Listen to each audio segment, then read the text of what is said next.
বিসমিল্লাহির রহমানির রহিম। চলে আসলাম আরেকটি ছোট্ট নিউজ নিয়ে। আমি সর্বপ্রথম ধন্যবাদ জানাই যে ভাইটি এই ভিডিও গেমসটি বানিয়েছেন। আসলে এই গেমসটির মধ্যে দেখানো হয়েছে স্বৈরাচারী শেখ হাসিনা পলায়ন করছে একজন ব্যক্তির পিছনে, এবং তার কিছু মিথ্যা কথা এই গেমসের মধ্যে সেট করা হয়েছে। আসলে এমন একটা সময় আমাদের জন্য এই গেমসটা একটা বড় ধরনের স্মৃতি হয়ে থাকবে। আল্লাহ তাআলা কোরআনের মধ্যে বলেছেন, তোমরা জমিনে সফর করো, ভ্রমণ করো এবং দেখো আল্লাহ তাআলার সাথে যারা দুশমনী করেছে তাদের অশুভ পরিণাম ফল কি হয়েছে। প্রত্যেকটা রাষ্ট্রেই কম বেশি যারা স্বৈরাচার হয়েছে সেখানকার স্বৈরাচারদের স্মৃতি সেখানকার কর্তৃপক্ষ তারা যেভাবেই হোক সংরক্ষণ করেছেন। যেমন সৌদি কর্তৃপক্ষ আবু জাহেলের স্মৃতি মলমূত্র ত্যাগ করার স্থান হিসাবে সংরক্ষণ করে রেখেছেন। এটা পুরা মুসলিম বিশ্বের জন্য অনেক বড় একটা প্রাপ্তি।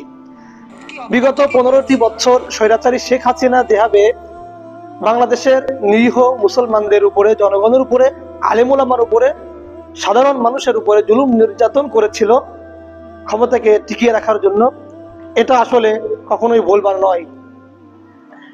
তার একটি স্মৃতি, তার একটা নিদর্শন আমাদের বাংলাদেশের প্রত্যেকটি আনাচে কানাচে ধরে রাখা দরকার।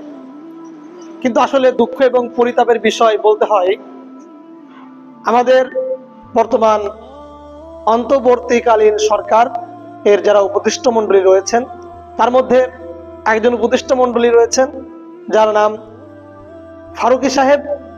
আসলে তার দায়িত্ব হলো সাংস্কৃতিক মন্ত্রণালয়।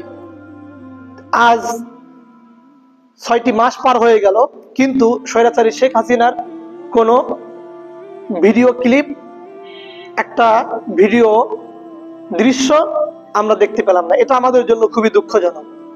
তাহলে তারা উপদেষ্টা মণ্ডলীতে থেকে কি করছেন? সাংস্কৃতিক মন্ত্রণালয়ের কাজ এগুলোই হওয়া উচিত ছিল।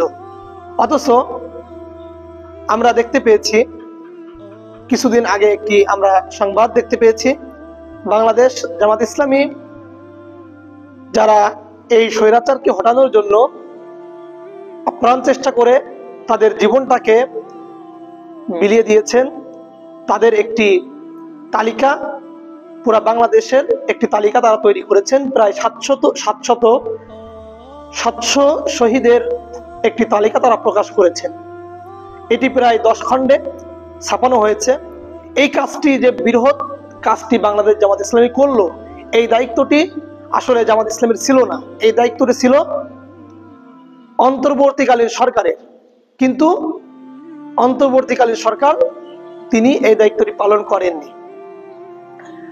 আসলে স্বৈরাচারী শেখ হাসিনা তার সময়ে যে কাজগুলো করে গিয়েছেন, এটা তার দিক থেকে তিনি সার্থক।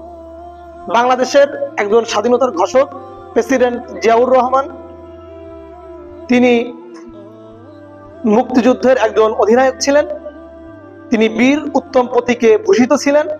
তার মতো একজন ব্যক্তিকে মুজিব সিনেমার মাধ্যমে রাজাকার বানানো হয়েছে। আসলে এটা খুবই দুঃখজনক।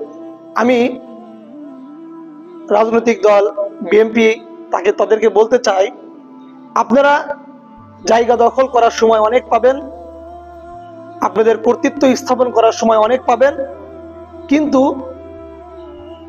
এখন আপনাদের কাজ হলো